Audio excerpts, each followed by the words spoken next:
Local intelligence report के मुताबिक धार्मिक स्थल की दीवार गिराए जाने के समय दुर्गा नागपाल वहां मौजूद ही नहीं थी। उनकी जगह वहां जेवर के एसडीएम मौजूद थे और एलआईयू की रिपोर्ट की वो कॉपी इस वक्त इंडिया न्यूज के पास है। मनीष अवस्थी का रुख करेंगे, हमारे पॉलिटिकल एडिटर इस वक्त हमारे साथ जुड़ रहे हैं। मनीष, मेरे ख्याल से अनुराग, जिस बात का हवाला देकर अखिलेश यादव जिस तरीके से अपने आप को बचाने की कोशिश कर रहे थे कि दुर्गा शक्ति नागपाल पर जो उनकी तलवार चली है वो सही है, वो सारी चीजें ये बेनकाब होती है इस चिट्ठी से।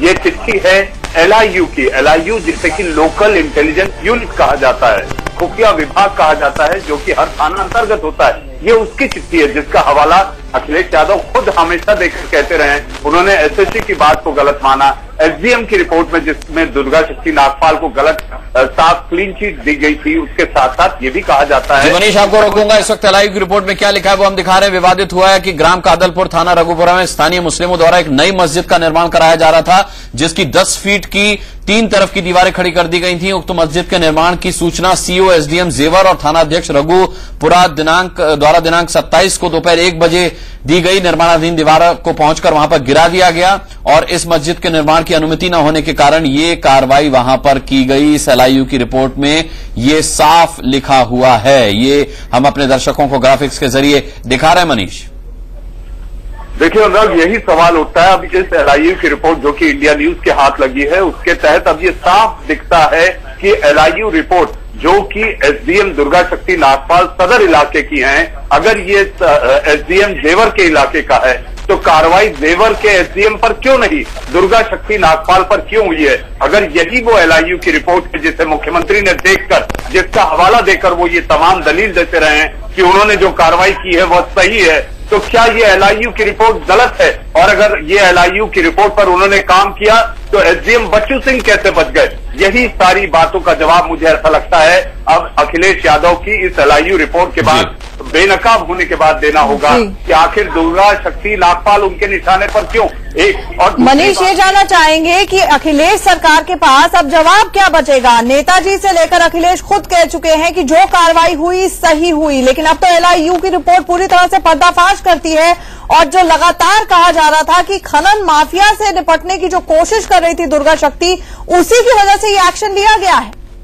हाँ, मेरे ख्याल से अब खिसियानी बिल्ली खम्मा नोचे वाली स्थिति पैदा हो गई है आंचल, क्योंकि अब इनके पास कोई भी फेस सेविंग के लिए ऐसा कोई कागज नहीं बचा।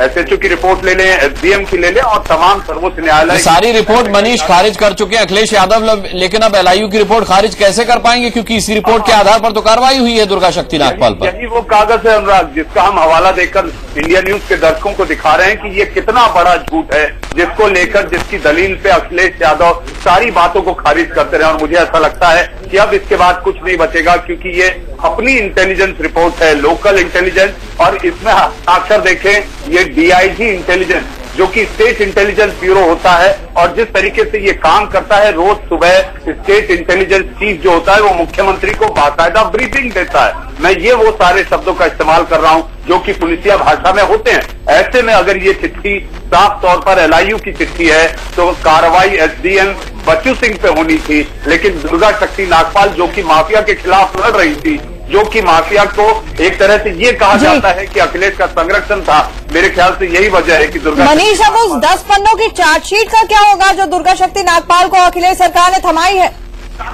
मेरे ख्याल से ये सारी बातें अब एक के बाद एक इंटेलिजेंस को अपनी सफाई देनी होगी। अगर यही रिपोर्ट सही है, सारी बातें जो रिपोर्ट हमारे हाथ आई है, तो आखिर अखिलेश अब अपने आप को किस तरह से सामने लाएंगे? जिस चार्जशीट की बात हो रही है उसमें मुझे ऐसा लगता है कि ये पूरा झूठ का पुलिंदा साबित होगा।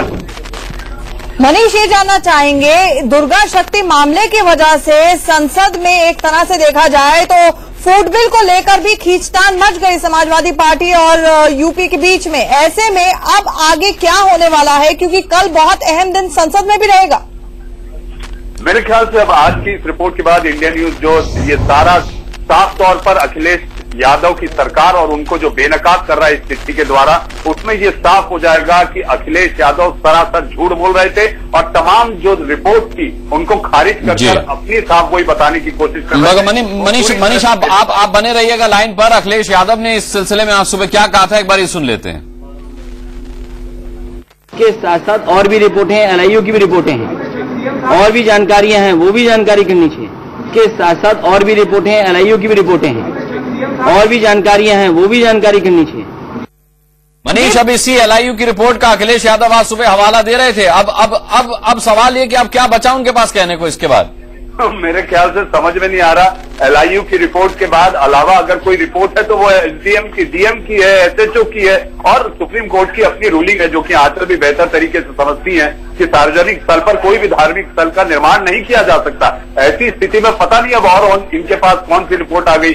जिस एलआईयू की रिपोर्ट का ये हवाला दे रहे हैं अनुराग, वो रिपोर्ट इस वक्त इंडिया न्यूज के पास है, और इंडिया न्यूज ये साफ तौर पर इस बात को बेनकाब कर रहा है कि एलआईयू की रिपोर्ट का आधार मान जिस चले इंतजार रहेगा मनीष, क्योंकि शिवपाल यादव इस मामले में ये तक कह चुके हैं कि अगर इस मामले में केंद्र कुछ बोलेगा तो फिर वो अपने सारे आईएएस वापस बुला ले, हम यूपी को बिना आईएएस अफसरों के बिना भी चला सकते हैं। बड़े बड़े बयान समाजवादी पार्टी दे चुकी है। अब एलआईयू की रिपोर्ट आने के बाद क्या कुछ कहा जाता है अखिलेश की तरफ से, नेताजी की तरफ से, या फिर समाजवादी पार्टी के वरिष्ठ नेताओं की तरफ से, इसका हमें इंतजार रहेगा। बहुत बहुत धन्यवाद तमाम जानकारी के लिए मनीष। इसको लेकर अनुराग देख सकते हैं किस तरह से अहम की लड़ाई अखिलेश सरकार ने इसको बना दिया था। कुछ दिनों पहले आजम खां का भी बयान आया था, उनका कहना था कि डीएम के खिलाफ भी कार्रवाई होनी चाहिए। लेकिन अब इस एलआईयू की रिपोर्ट के बाद क्या कुछ बचता है अखिलेश सरकार के कहने के लिए, ये अब कल देखना होगा।